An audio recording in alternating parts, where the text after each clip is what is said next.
Oi, gente, bom dia. Vamos embora, vamos ter aula hoje de matemática e depois teremos aula de religião. Em matemática, vocês se lembram que nós na aula passada aí, falamos sobre números cardinais e números ordinais. Cardinais é ligado à quantidade e ordinal ligado à ordem que se encontra determinada coisa ou pessoa. E para a gente melhorar e lembrar, refrescar a nossa memória, eu tenho uma história para contar para vocês, que é a história da fila dos números. Vamos ouvir? Era uma vez uma professora chamada Zero. Todos os dias a professora Zero levava os alunos para o recreio, mas ela gosta de ordem e de posicionar os alunos de número do menor para o maior. E quando ela vai organizando do menorzinho para o maior, o menorzinho, que é o primeiro, é o número 1. Ele é o primeiro da fila, ele é obediente, sempre olha para frente, nunca olha para a direita e nem para a esquerda. Logo depois, no segundo lugar, vem o número 2. Em terceiro lugar, vem o número 3. E em quarto lugar na fila vem o número 4. Todos olhando para frente, muito obediente. E a professora Zero não tem o que questionar desses números. Mas em quinto lugar vem o número 5. Para a surpresa da professora, é um número que dá trabalho. Ele sempre olha para trás para o seu colega, que está no sexto lugar, o número 6. Que também está desatento, olhando para trás. A professora reclama direto. Olha para frente, quinto, olha para frente, sexto. Vocês vão cair, vocês vão tropeçar, porque eles ficam olhando para trás direto. E aí não dá para a fila andar. Para surpresa da professora, para tudo voltar ao normal, o 7 vem olhando para frente, dando exemplo, reclamando. Vai, quinto e sexto, olha para frente. Se não fosse o sétimo atrás do sexto lugar, a fila com certeza ia cair, ia se derrubar. Falta da atenção desses dois números. Aí vem o oitavo lugar, que também olha para frente, ele olha para os lados, ele é muito sorridente. A criança, o número que fica no oitavo lugar, é muito animado. E por último, vem o nono lugar, que é o 9. Ele vem no fim da fila, também muito obediente e sempre olha para frente. E agora vamos ver a ordem desses números do menor para o maior.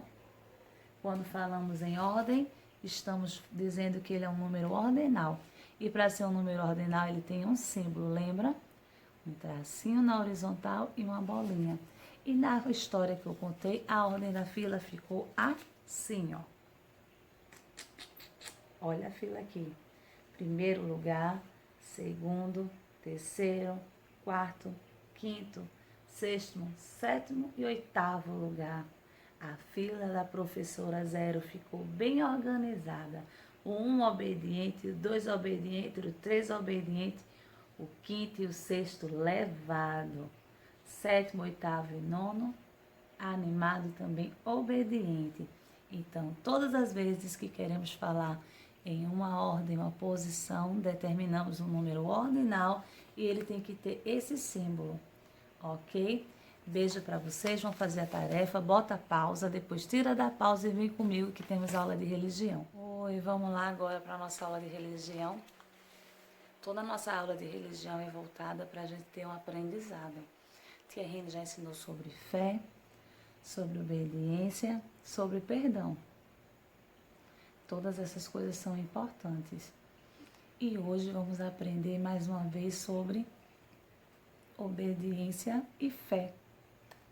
Onde podemos ver isso? E também sobre milagres. Muitos, inúmeros milagres. Milagre é uma coisa que é impossível de acontecer e que de repente se acontece. Vou falar para vocês sobre Moisés. Há muito tempo atrás, o faraó mandou matar todas as crianças. Mas Joquebede, quando olhou para Moisés, Joquebede, mamãe de Moisés, ela viu que ele era um bebê muito bonito e ela escondeu aquele bebê. Quando ela não conseguiu mais esconder, ela colocou ele numa cestinha e botou ele no rio Nilo. Então, lembrando quem é Moisés, não é? Muito bem. Quando ele estava no rio Nilo, ele tinha 2 irmãos, Arão e Miriam. Miriam acompanhou ele no rio. E Moisés foi parar com a filha de Faraó. E ele cresceu e ficou muito forte e ficou trabalhando e observando o povo que era escravo, sofrido lá do Faraó. Certo dia, Moisés viu um egípcio maltratar muito, bater muito em uma das pessoas do seu povo, em um hebreu. Então ele foi, empurrou e matou aquele homem. E aí, crianças, ele teve que fugir. E ele foi embora para um lugar muito distante. Quando ele pensou que tudo estava muito bem, que a vida dele já estava perfeita, que todo mundo já tinha se esquecido, que não ia mais precisar voltar para o Egito, vocês não sabem o que aconteceu. Quando ele estava olhando uma ovelha, a ovelha desapareceu e ele foi atrás da ovelhinha. E sabe o que ele encontrou? Um matinho. Esse matinho se chama sassa. E a sassa estava ardente. Por quê? Porque a sassa estava pegando fogo. E desse fogo saía uma voz que dizia assim para Moisés: Moisés, tira a sandália dos teus pés, que o lugar que tu estás é santo. E Moisés rapidamente obedeceu. E aqui, através desse fogo, Deus falou com Moisés. Mandou Moisés ir até o Egito. Mandou Moisés dizer a Faraó que deixe o povo ir, porque a oração das pessoas tinha chegado até o trono de Deus. Sabe o que aconteceu? Moisés ficou com muito medo. Ele disse: eu sou gago, eu não sei falar. Como é que eles vão saber que o Senhor falou comigo? Então Deus disse assim: pega a tua vara, que é o que tu tem na mão, e joga no chão. Quando Moisés jogou a vara no chão, olha, a vara se transformou em uma serpente. Outro sinal que Deus disse foi: coloca a tua mão sobre o teu casaco e puxa. E a mão dele veio doente, esmirrada com lepra, que é uma doença de pele. E aí, quando ele botou a mãozinha de volta, que puxou, a mão dele estava limpa. E ele foi com esses sinais. E Deus disse também que chamasse Arão, o irmão dele, para falar as coisas que Deus tinha dito a ele. E ele foi até a presença de Faraó e disse: deixa o povo de Deus ir fazer um culto para mim. Só que Faraó não quis atender o pedido de Moisés de jeito nenhum. Foi preciso Deus mandar 10 pragas. Que pragas são essas? É a atividade de vocês. Vocês vão escrever as 10 pragas numa folha, tirar uma fotinho e mandar para mim. Essas pragas foram terríveis, principalmente a última, que eu não vou dizer. Mas se vocês prestarem atenção no vídeo, vocês vão se ligar. A última foi a pior de todas e Faraó deixou todo o povo ir. Quando o povo estava indo embora, Deus endureceu o coração de Faraó de novo. E ele foi atrás de todos os egípcios. E eles estavam aonde? Em frente ao mar. E agora? O que é que eles poderiam fazer em frente ao mar? De um lado Faraó para matar, do outro lado o mar. E ficaram perturbados, sem saber o que fazer.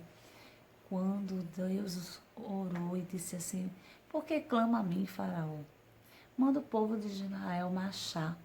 E aí Moisés tocou na água e a água se abriu e todo o povo passou a pés enxutos. E logo depois o mar se fechou com todo o povo de Faraó. E sabe o que é que a gente aprende com isso? A quantidade de milagres que Deus mandou. Muitos. As pragas foram pragas para Faraó, mas foram livramentos para o povo de Israel. Ninguém foi atingido com nenhuma das 10 pragas. E o mar, Quem já ouviu falar em abrir o mar? Só o nosso Deus que abre o mar, não é verdade? Então, mesmo que vocês se deparem em meio a uma coisa impossível, se ela for da vontade de Deus e se você orar e acreditar, o milagre acontece. Agora, não se esqueçam de fazer o trabalho de vocês, escrever as 10 pragas para mim, assistir o vídeo direitinho. Tenha um ótimo dia e até amanhã.